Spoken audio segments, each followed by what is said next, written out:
Welcome to easy tips kitchen. ഇന്ന് ഞാൻ തയ്യാറാക്കാൻ പോകുന്നത് ഒരു ഇറച്ചി പത്തിരിയാണ്. ഇതിനു വേണ്ടി 1/2 കപ്പ് ബോൺലെസ് ചിക്കൻ ഉപ്പും മഞ്ഞൾപ്പൊടിയും വെള്ളവും ഒഴിച്ച് വേവിച്ചെടുത്ത് ചെറിയ കഷ്ണങ്ങളായിട്ട് മാറ്റി വെക്കാം.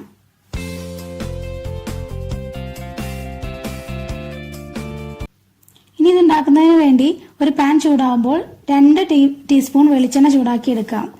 ശേഷം 1 ടേബിൾ സ്പൂൺ ഇഞ്ചി ചെറുതായിട്ട് അരിഞ്ഞത്, 1 ടേബിൾ സ്പൂൺ വെളുത്തുള്ളി ചെറുതായിട്ട് അരിഞ്ഞതും കൂടെ ചേർത്തിട്ട് അതിന്റെ ഒരു പച്ചമണം മാറുന്നവരെ നന്നായിട്ട് വഴറ്റിയെടുക്കണം. ഇതിനുശേഷം 1 പച്ചമുളക് ചെറുതായിട്ട് അരിഞ്ഞത്, 1 ചെറിയ സവാള അത് കൊത്തി അരിഞ്ഞിട്ട് ആവശ്യത്തിന് ഉപ്പും കൂടെ ചേർത്തിട്ട് ഒരു ബ്രൗൺ കളർ ആവുന്നവരെ നമുക്ക് വഴറ്റിയെടുക്കണം.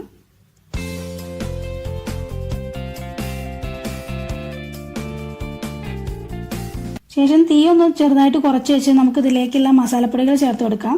1 ടീസ്പൂൺ മുളക് പൊടി, 1/4 ടീസ്പൂൺ മഞ്ഞൾപ്പൊടി, 1/4 ടീസ്പൂൺ ഗരം മസാലപ്പൊടി, 1/2 ടീസ്പൂൺ മല്ലിപ്പൊടി ഇവ ചേർത്ത് കൊടുത്തിട്ട് ചെറുതീയിൽ തന്നെ ഒരു 2-3 മിനിറ്റ് മൂപ്പിച്ചെടുക്കണം. ഇനി ഇതിലേക്ക് വേവിച്ച് വെച്ചിട്ടുള്ള 1/2 കപ്പ് ബോൺലെസ് ചിക്കൻ കൂടെ 1 ടീസ്പൂൺ വീതം മല്ലിയില, കറിവേപ്പില അവരെല്ലാം കൂടെ ചേർത്തിട്ട് ഒരു 4-5 മിനിറ്റ് നന്നായിട്ടൊന്ന് വഴറ്റിയെടുത്തിട്ട് വേവിച്ച് മാറ്റി വെക്കണം. ഇതാണ് നമ്മൾ മസാല ഫില്ലിംഗ് ആയിട്ട് ഉപയോഗിക്കുന്നത്. ഇനി നമുക്കിതിന്റെ മാവ് തയ്യാറാക്കാൻ തുടങ്ങാം. ഒരു ബൗളിലേക്ക് 1 കപ്പ് മൈദ ചേർത്ത് കൊടുത്തിട്ടുണ്ട്. അതിലേക്ക് കുറച്ച് ഉപ്പിട്ട ശേഷം നന്നായിട്ടൊന്ന് മിക്സ് ചെയ്തെടുക്കണം. ശേഷം കുറച്ച് വെള്ളം ഒഴിച്ചിട്ട് ചപ്പാത്തിയുടെ മാവ് കുഴക്കുന്ന തരത്തിൽ നമുക്കിത് കുഴച്ചെടുക്കണം. ഇതിൽ ഏകദേശം ഞാൻ 1/2 കപ്പ് വെള്ളം ചേർത്തെടുത്തിട്ടുണ്ട്. ഇതിൽ ഇനി കയ്യിൽ കുറച്ച് എണ്ണ തടവിയിട്ട് നന്നായിട്ടൊന്നും കൂടെ തിരുമ്മിയെടുക്കണം. എന്നിട്ട് ഇതൊരു 15 മിനിറ്റ് റെസ്റ്റ് ചെയ്യാൻ വെക്കാം.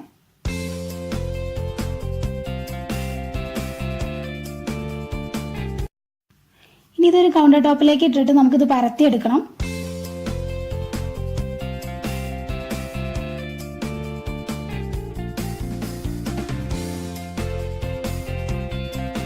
അതിനുവേണ്ടി ബോളുകളാക്കി മാറ്റിയിട്ട് കൗണ്ടർ ടോപ്പിൽ ഇട്ടിട്ട് എണ്ണ തടവിയിട്ട് നമുക്ക് പരത്തിയെടുക്കാം.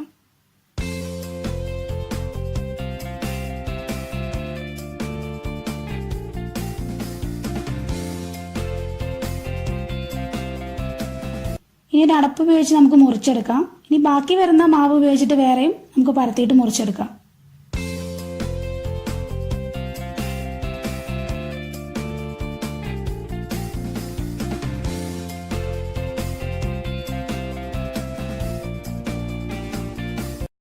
ഇതിലൊന്നിലേക്ക് നമുക്ക് 2 ടീസ്പൂൺ നമ്മുടെ ഫില്ലിങ് ചേർത്ത് കൊടുക്കാം.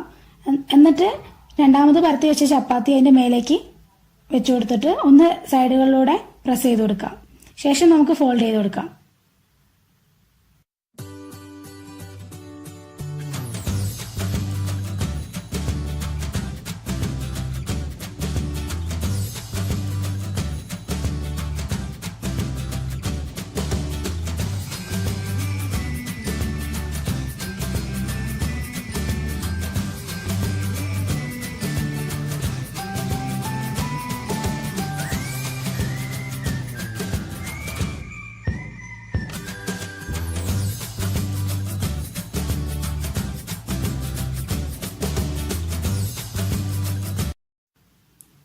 ഇനി ബാക്കിയുള്ളത് ഇതുപോലെ നമുക്ക് ചെയ്തെടുക്കാം. ഇതുപോലെ ഞാൻ ഏകദേശം 5 എണ്ണം ചെയ്തെടുത്തിട്ടുണ്ട്. അത് നമ്മൾ ഉണ്ടാക്കുന്നതിന്റെ സൈസിനനുസരിച്ച് വ്യത്യാസം വരും. ഇനി ഇത് ഫ്രൈ ചെയ്തെടുക്കുന്നതിന് വേണ്ടി ഞാനൊരു പാനിൽ ഓയിൽ ചൂടാക്കാൻ വെച്ചിട്ടുണ്ട്.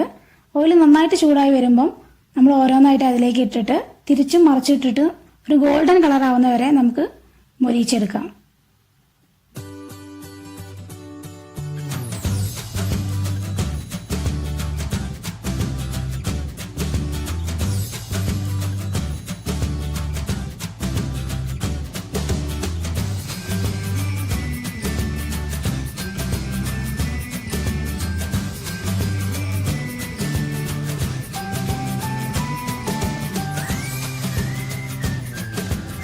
അപ്പോൾ നമ്മുടെ ഇറച്ചി പത്തിരി എല്ലാം എണ്ണയിൽ നിന്ന് കോരി മാറ്റിയിട്ടുണ്ട്.